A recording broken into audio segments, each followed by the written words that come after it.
pour la planète et la biodiversité. La parole est à Madame Cécile Untermaier. Merci Madame la Présidente. Ma question s'adresse à Madame la Première ministre. Nous conviendrons tous que la corruption est insupportable, d'où qu'elle vienne. Elle accroît inexorablement la défiance citoyenne. Certes, les mécanismes de contrôle et d'encadrement qui entourent la sphère institutionnelle ne peuvent rien contre la cupidité criminelle et les lobbyistes corrompus détourneront la loi. Pour autant, nous devons interroger nos propres règles, vérifier la pertinence et l'efficacité des lois de 2016 et 2017 et ne pas redouter des obligations générales pesant sur les élus que nous sommes. Il est trop dangereux pour la démocratie de laisser prospérer un sentiment d'impuissance du citoyen face à un pouvoir qui agirait d'abord pour les représentants d'intérêts des puissants et des forts.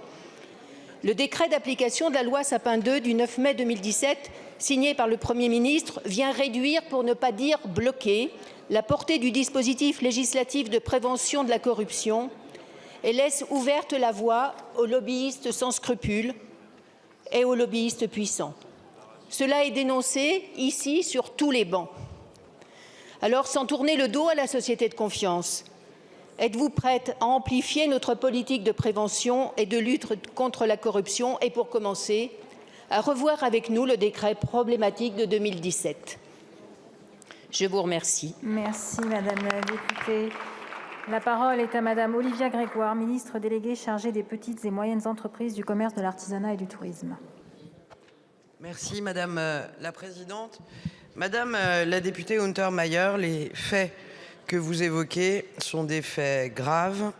Il appartient aux institutions européennes de faire la lumière et d'en tirer les conséquences. Vous interrogez le gouvernement, Madame la députée Untermaier, sur le cadre qui est en vigueur chez nous en France, dans le cadre notamment de l'encadrement de l'activité des représentants d'intérêts.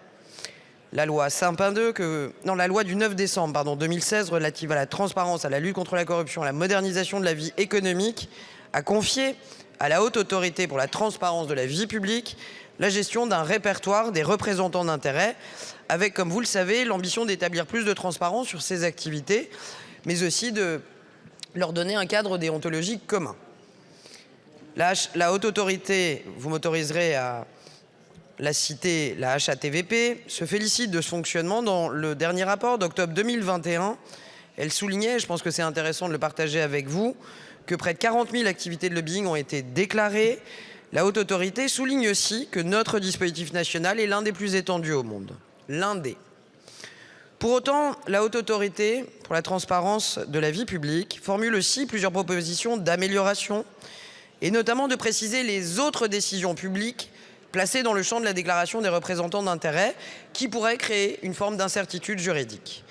Alors, Madame la députée Cécile Untermaier, sur ce dernier point, la notion d'autres décisions publiques visait en effet à créer une catégorie balai parmi les décisions influencées déclarées par les représentants d'intérêts. Et cette rédaction de l'annexe, pour être précise et vous répondre avec précision, au décret de 2017 visait à préserver une forme de souplesse dans la mise en application de la loi pour des raisons individuelles qui relèvent pas d'une catégorie aisément identifiable. Parmi les améliorations, il y a la révision du décret de 2017 et je tiens à vous dire que le gouvernement est disposé à réinterroger cette rédaction et à travailler avec les députés qui le souhaiteraient pour plus de transparence. Je vous remercie. Merci Madame la ministre. Madame Untermaier. Je vous remercie pour cette réponse qui réjouira, je pense, un certain nombre de députés sur ces bancs.